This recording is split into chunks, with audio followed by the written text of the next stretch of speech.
Okay. Yeah, Huh. when he was inducted, it was right outside. Any old time? Okay. Any old Okay, time. should get rid of my, can't remember. Yeah, I don't want that rolling around in my mouth, I suppose. Whenever you're Okay. ready. Okay. Well, just again, fascinating stuff down there. Thank Everyone, I think, enjoyed it. But a couple of the stories that just really, that really struck me. First of all, can you talk a little bit about when he was at your childhood birthday party? I mean, Can you that just imagine this? I can't. It was just unheard of. You know, we had made plans, and we always got seats on the third base side of Milwaukee County Stadium near the Dodger dugout. So we'd always get there early. Okay, so we'd go down to I'd go down to the gate by the dugout and watch him play. You know, and he'd see me, and he'd wave over, and he says, "I'll see you tonight for dinner." You know, and these other kids are like, "What?" You know. So I mean, he came with us. My dad, he was signing some autographs after the game, and my dad drove the car up, and he got in with us, and it was like, these kids are like, how's he going with, you know, like, whoa, what's this all about? But to have him there and to get a cake, and I mean, he was singing happy birthday with us. I mean, can you imagine this? It was just so, it was a birthday I'll never forget. And that's obviously the type of guy he was. I mean, another story I enjoyed was when he took you in the locker room for the first time. Can you retell that? I mean, I know you were afraid of that little sign outside. The sign said, "Do not enter, trespassing, and go to jail," you know. And we used to read that over. I mean, at the time, I could verbatim, I could remember every word, you know, because we did it hundreds of times. There was nothing else to do. So he comes out and he says, "Come here." And he takes me over here. And he takes me into the dressing room. And the first thing I saw, I said to him, "Oh, I'm going to be going to jail." So he says, "No, you have to." He says, "No, you're with me. It's okay." And he took this brand new ball out of a bag, and he took me from locker to locker to locker. There was Duke Steiner. Roy Campanella was in his shorts. Don Newcomb, Carl Furillo. Sandy Koufax was a rookie that year. All of them. Gil Hodges, Pee Wee Reese, they all signed this ball. And he was walking from locker to locker. They were shaking my hands, patting me on the back. I mean, I was like numb. I was numb, you know. And he was so busy getting autographs from me that he actually forgot to sign it himself. Now, why do you think he did all this for you? Just one young child who had been dying to get in there. Were you just in awe? Like, you thinking, "Where's the camera? Where's the joke?" I was in awe. I was like dreaming. I couldn't believe the whole thing, you know. But we had become very good friends at that time, and it was already. It was. I just loved him, and I mean, it was just a fascinating relationship.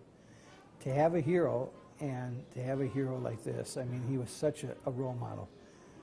Can you maybe just go back a little bit and tell us maybe how, just the short and sweet of how all this came to be? You told me a little bit earlier about your dad writing the letter and whatnot, just so we can sort of get set up as to how you became my connected. dad loved the Dodgers because the Dodgers gave Jackie Robinson an opportunity to play baseball. And so he was a Dodger fan. And he used to tell me stories about Jackie, you know.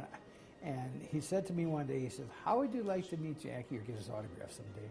And I said, "Boy, would I ever," you know. And I never thought anything further. So one day he wrote to him, unbeknownst to me. And a while back, I get a letter. It's autograph. I'll never forget. I came home from school, and I go to my room, and laying on my bed is a letter. And it was laying face down, and the back of the envelope said Jackie Robinson. I grabbed it, I says, Mom, I ran into the kitchen, I says, "I got a letter from Jackie, I was so excited. So I ran back to my room to open the letter. I sat on my bed and look over, there's my mom standing in the doorway watching, big smile on her face. And I was like numb. I called my dad at the office, I said, "Dad, I got a letter from Jackie, he wants to meet us, you know. Jackie Robinson wants to meet me." I mean, I couldn't believe the whole thing. It was just so exciting. Do you remember parts of that letter, like word for word? Well, he said the Dodgers were going to be in Milwaukee playing the Braves, and he'd love to meet me when it was. And the first thing I did is grab a Dodgers schedule. When did they come? And my dad says, we'll go down to Dodger Brave here. And we used to go down a lot. I mean, we used to stay at the Schrader Hotel in downtown Milwaukee. That's where the Dodgers stayed. Right. And we'd stay there for the weekends. It was fun, you know. We'd go to the game Friday night. We'd go to the game. We'd go Saturday. We'd go Sunday, you know. And then during the in the afternoon after the game or whatever, he'd be hanging around the lobby, and we'd visit with him. Unbelievable. And I guess maybe one of the most frustrating parts of all this is you touched on it. Probably nobody believed you. None of your friends probably believed that this was going on. No. I mean, the first time I said to my friends, I got a letter from Jackie Robinson. Yeah, I got a letter from Donald Duck. Who are you kidding here? You know, yeah, sure. You know, that's what they said. So when I showed them the letter, it was like, oh my God, you know. And then they would tell other friends. They'd say, you know, Ronnie got a letter from Jackie. Yeah, sure. And they'd pull it out. Now, now moving ahead, I mean, you told us so many great, happy things that you guys did together, but one of the ones that touched me in there is, and maybe you could tell me a little bit, is when he told you that he was retiring. Yeah, he told me that, he said, I have a secret that I wanted to share with you that no one else knows but my own family. He says, next year is going to be my last. And I thought about it, you know, but as a kid, you know, I said, well, we still got another year, and I didn't think much about it. But I kind of thought about it a little bit, but I knew he was going to be back the following year, and I had something to look forward to. And then when he did retire, it was, oh, God, I cried. First, they traded him to our hated Giants. I mean, how could you trade Jackie Robinson to the Giants? And in one of his letters, he said to me, I had written to him about this, and I wish I could read the portion, but he said, you will know soon why, something like that. You'll understand better soon why everything will be okay. And he says, you'll understand better why. And he says, New York is closer to my home and blah, blah, blah. But he was really saying, I'm going to be retiring. And he did. That's amazing that he would share that with you. Yeah. It's Now, in one of the letters. Obviously, it's impossible to touch or to put into words what he went through. But one of the stories downstairs that really hit me, and as a young child, seeing that horrible sign when you love this man so much, and, describe to me that. Tell me that, just if you could retell that story. And just Well, here I'm on such a high. Okay, I mean, here Jackie, we had just come back from being with him. I'm holding the key to the city of Manitowoc that he had given me, and my dad says, you know, on the way home he has to stop at the office and get some files and stuff.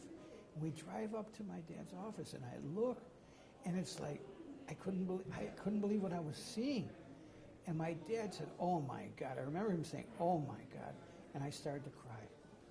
And here was this sign: Rabinovitz is bringing niggers to Sheboygan, and I was just devastated. And we, as a family, all got out and we scrubbed down. You know, as a family, we got rid of it. But it's like, how could anybody do such a thing? You know. Did it even hit you before then that he would be dealing with these type of problems? I guess He had shared some of that. I mean, I had read some in some of his books and stuff, what he went through. Yeah. But, you know, to see some of it firsthand, as we did with some of the incidences that happened, and certainly what we saw was nothing compared to what he went through alone. And alone he went through it. Now, did he touch on some of these things that he went through, specific things that happened to him in some of the letters to you? I know you were just a kid at the time. Yeah, he used to write some of the things, and he always told me that be true to yourself, and he said, you know, always believe in, if you believe in something, stand up for your rights. And I mean, he had some great messages. He was such a wonderful guy. Is there a difference between having... like maybe you can compare reading the letters back then, when you were a kid, to reading them now. I'm sure you get maybe different things out of those. They have letters. so much more meaning now. As a kid, he was my hero. He was helping the Dodgers win pennants. He was the guy I loved. Yeah. But I mean, the wisdom. I never saw the wisdom until I got older. And some of these letters, it's just amazing, the wisdom and his intellect, and just tremendous messages for a child. Can you think of anything that stands out right now? I know you don't have the letters right in front of you, and you've got a camera shining in your face, but is there anything that really sticks out? One letter that really sort of sticks out as... I remember one time I had written to him, and after he had retired, I tried to befriend some of the other Dodgers on the team, and they weren't like him. And I wrote to him, must have wrote him and told him about that. And he wrote back and he said, you know, don't feel too badly toward any of them. He says, if a kid wanted to stop, they'd have to stop too many times. And he said, I assure you, if they knew you as I did, they wouldn't walk away. And he says, it's nice to know how you feel about me. And he said, I assure you that if there's any chance that I can come to Sheboygan, I will. And if I can bring Sharon along or my family, I'd love to. and he thought that Judy, my sister, and Sharon, his daughter, could get along well. And he says, that goes for us too if you ever come east. And he gives me his unlisted phone number in Stamford, Connecticut. I mean, can you imagine today receiving a ball player's unlisted phone number? I mean, which leads me to his to his inductee day. I know you were dying to be there, right? oh, I would have loved to have been. I was in high school. I was a junior in high school. And I would have loved to have been there. I was so proud. I saw the pictures and the sports, stuff, and I called him at home. He kind of chuckled. He said, I thought I'd hear from you, I told him how proud I was of him and how much I loved him, and he thanked me. Can you talk about the last time you ever saw him? Yeah, I saw him. Jackie's health had been failing quite badly. He had diabetes for many years. He was blind in one eye, going blind in the other eye. He had a heart attack, so he was not in good shape. And I saw him about 6 or 7 months before he passed away, and I had to help him down into this restaurant, and took 2 steps down into this restaurant. I had to take him by the arm. And I felt so sad because I had a vision in my head of him dancing up and down the bases, driving the pitchers crazy, and stealing second, stealing home. And now I was helping him. And he was so happy to see me. And we had a great lunch, and he wanted to hear all about my kids, and he wanted me to know more about his kids. And I remember I hailed a cab for him and helped him get in the cab. And I got in, I leaned in, and I kissed him on the cheek and told him I loved him. And that was the last time I saw him. Why did he become so close to you? Why did he, a little, young kid you were talking about in there, you guys are so opposite and so different. I mean, I was white, he was black. I was Jewish, he was Christian. I was a kid, he was an adult. I was from a little town in the Midwest, he was from out east. But there was this bond. And I often wondered why me. And I think he felt comfortable with us. I think that's it. I never bugged him, give me an autograph, give me a book, give me. I never, I got all those things, but I never bugged him. And he loved my dad. He respected him a lot. And even though they didn't agree politically, he had a lot of respect for my dad, because my dad fought against human injustice. He was on the governor's commission against human injustice and stuff. And so, I mean, he had a great respect for him, and my dad had a great respect for Jackie. We got 3 more minutes left here on the thing, or is it running down? No, 3 more minutes is fine. I'll give you 10 minutes to do your stand-ups. Yeah, exactly, okay. Now, I just wanted to sort of ask, speaking to kids, I know you love going around and speaking to the kids about this. Is that maybe kind of an extension of what he sort of taught you and the person he made you? Are you trying to sort of instill some of those values in the kids? Just talk about that a little bit. I am. When he passed away, I wrote a letter to Rachel, and I told her how sorry I was for her loss and our loss. And I said to her at the time, my son was 1 year old, he's now 36, and I said to him that when my kids get old enough, I'm going to sit them down and tell them the story of Jackie Robinson. Not having seen him played on the field and not knowing much about him, I don't know how much they're going to learn from it, but I promise you that I will carry this message to others. And I have done that. And I inadvertently, it happened by accident. There was a story in the Star Tribune in '87, and I got a call from the school. And they said, would you come in and talk to kids? And I said, sure, I'd love to. I mean, I love kids. I mean, so I said, okay, how many kids have ever heard of Jackie Robinson? This one boy stands up, he said, no, who is she? And I thought, that's got to change, and how would they know, so many years ago. So it's been kind of my passion to share this message. Is it possible to put into words what he sort of instilled in you and what you're hoping to instill in them? I think what I try and instill in the kids is of a time that passed. Kids don't write letters anymore. It was a whole different thing then. Now it's email or call, blogs and other things. I mean, it's awesome. And it's really interesting for the kids to see all this, because a lot of them have never seen any of this. And then I think I want them to understand the social injustice, the things that this man went through. Now, they've read stories. Fortunately, today about 85-90% of the kids have heard of Jackie. It's part of the curriculum, Black History Month or whatever. And I'm so happy for that. But I don't want anybody to forget him. We have a day for Martin Luther King, who was a great man, take nothing away from him. But I mean, Jackie was long before that and alone. And he helped. There's a picture I saw here of Jackie helping Martin Luther King in the 60s, you know. So, but there was no one to help him. And you describe it, two more questions here. You Sure. describe it sort of, if you can expand on that, how he was way ahead of his time. He did Well, this he alone. was. He did it alone. There was no civil rights movement. There was no Rosa Parks. There wasn't Martin Luther King. He did. Martin Luther King was a teenager at the time. I think he was 16, 17 years old. So it was way before him. And you know, to come to this Hall of Fame, to be such an honor for me, for instance. And I saw Hank Aaron stand on the steps of this hall, and a great player. I didn't like him so much when he was playing because he always beat the Dodgers, you know. Right. But I loved him. I mean, he was such a great guy. And he says, all the home runs he hit and everything, he says, I owe everything to Jackie Robinson. If it wasn't for him, I wouldn't be standing here today. It's a great testimony. I mean, and there's so many others just like him. Joe Morgan was talking yesterday. I was listening to the game of the week, or you know, the Sunday night game, and he was talking about Jackie and what he meant to this world. And I mean, It oversees baseball in so does. many ways, right? It does. I mean, and it ties in. Here's America's pastime. It's a sweet game. It's a great sport, and it ties in, you know. And one of the things that I'm very sad about is kids aren't playing baseball like they used to. African Americans especially. I think there's only 8% of the African Americans that are playing baseball today. That's terrible. I mean, Jackie, what did he do this for? You know? And unfortunately, these kids aren't playing. And I'm talking about that.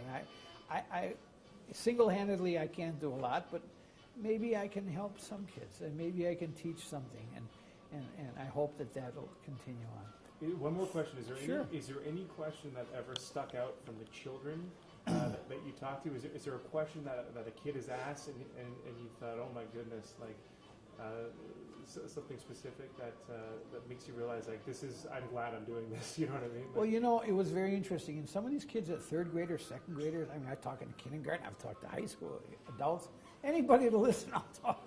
Yeah. But, I mean, I tell them about what a great athlete he was, and that he was an All-American in football, All-American in basketball. He broke the world record in the broad jump and track. He played baseball. And these kids, a third grader, starts thinking, says, why would he pick baseball as a sport? Great question. And the answer is because there was no other place to go. There were the Negro Leagues. He had an opportunity there. There wasn't that in football and basketball. And I explained that to the kids. And it's hard for them to imagine that. You go look at a basketball game or a football game today, there's African Americans there. It's hard to imagine. I mean, they had their own drinking fountain. They had their own, I mean, they couldn't, you know. I mean, I see, there was a door here I saw, colored only. Right. You know, a door. They had their own entrance. I mean, it was terrible. Yeah. The kids don't understand that, and they need to understand that. All right. That's great. Can you get a couple? Molly, you told me that before. I didn't remember. Or if you're completely lost. There you go. I'll give you a card if you want to send me a letter. You write it to Amanda, okay? Bye, honey. Yes. What's your name? Thanks. How do you spell it? Yeah. Uh-huh. Yeah. Okay. We're here with you. Okay. Okay, All right. look at me there. Look at the camera. There we go. One more. Yeah, there. Perfect. Thank you so much. Give me, I-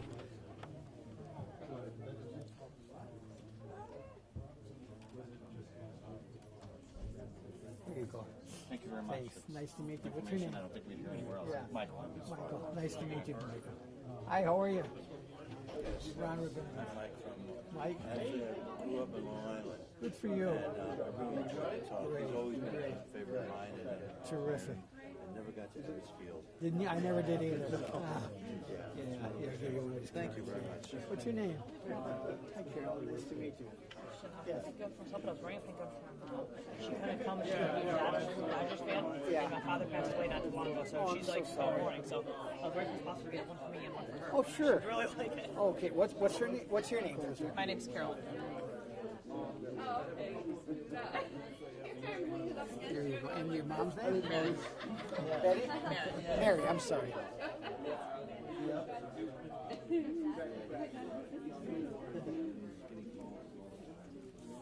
Thank you. Thank you so much for coming. Excellent. Thank you so much. I appreciate it. What's your name? My name is Tom, and I'd like. Oh, absolutely. Tom, you bet. Thank you for coming.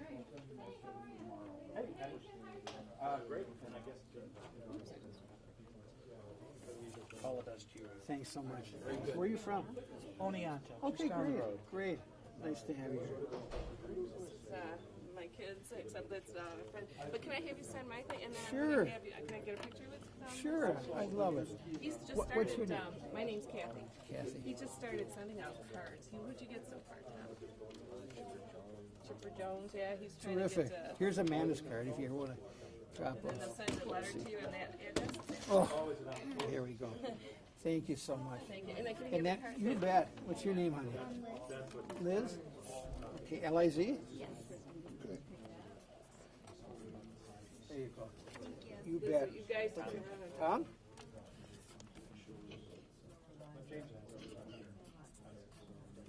There you go. Thanks a lot. Nice to meet you. What's- Matt? Matt, yeah. Nice to meet you, Matt. Well, I don't have the flash on. Thank you for coming. You bet. Thanks for being here. Hi, how are you? What's your name? Milton. Milton, nice to meet you. Pleasure. Yeah. You bet. You bet. Yeah. Yes. Go ahead. What is your state? They want to get a quick picture. Oh, sure. Of course. Yeah. Thank you. That's one of Amanda's cards. Yeah. Okay. That was great. My name is Bill. Bill, nice to meet you. Pleasure. Still home once. Did you? Oh my God, I'd love to have been there. Yeah, and check out the shortstop for the Mets. I think when you see him, his name? his name is Jose Reyes, and when you see Okay. him dancing off second base, Yeah. I think it'll remind you of this guy. To Reminds Milt, me of right? Jackie, every time I watch him. You know, Bill now loved me. He loved my dad. My dad was active in politics, and he was the Democratic National Committeeman for the state of Wisconsin. Jackie was a Republican, and which was unusual in that time. The African Americans were Republicans. And they used to argue, you know. And in these letters, he'd have a sweet letter to me, and then he'd say, "Tell your dad the Democrats have made me, you know, this and that." And then he'd say, "I don't know why I brought that up. I guess it's just my way of saying hi to your dad," you know. So we were so different, and I often wondered why. You know, I mean, you're a kid in the middle of nowhere, you know, a little kid, and I asked Rachel once. I said, you know, she told me, she said that he had occasionally wrote to a child, but never to this extent. She had never seen anything like it. I share my story everywhere. I go to schools. I've done it for over 20 years now. It's kind of my one-man mission I don't want, you know. And I go to my friends, you know, and I said, I got a letter from Jackie Robinson. Yeah, sure, I got a letter from Donald Duck, you know. And I'd pull out this letter and say, oh my goodness. They'd say, he did, you know, he really did get a letter. So these friends of mine used to come with me. I bring a lot of these pictures, you'll see, there were friends of mine that were with me. I always brought them along and shared my journey with Jackie. It was great. Any other questions? Yes? How well did he bond with all of his teammates? First, not well at all. I mean, he really went through heck. I mean, and he did it alone. He was very tough. His own teammates didn't want to play with him. Dixie Walker was a star for the Dodgers at the time. He was a Southern boy, and he was like, I mean, he said, I'll get killed. I'll go home. My God, my people will kill me. I'm playing with an, you know. So at first, he didn't have much. And he was alone. He was very, very lonely at first. He couldn't eat with his team. He couldn't sleep in the hotel with his team. They'd go to a restaurant or something. They were in exhibition games or whatever, and he'd have to stay on the bus. They'd bring him a sandwich out in the bus. I mean, it was terrible. So after a while, the teammates started to see that he was there to do what they were there for, to help the Dodgers win pennants. And they started to rally around him, and they started to support him. Wasn't so the case with some of the other teams, the Phillies, the Reds, the Cardinals, and not in the South, mind you, in the North. I mean, they were terrible to them. It was just terrible. But his teammates started to rally around him. And you know, he couldn't fight back. This was the thing. And he had to fight back by hitting a home run or stealing a base or driving a pitcher crazy. Any other questions? Calls, even family dinners when Robinson came to Milwaukee to play the Braves. That's where he got this baseball signed by Robinson's teammates. The only signature that's not on this ball is Jackie Robinson. But far more than faded autographs are the handwritten letters Robinson wrote. They speak of his struggle for fairness and taking a stand. I learned a long time ago that a person must be true to himself if he is to succeed. He must be willing to stand by his principles, even if... I'll let you see this little clip, and then we'll go on further.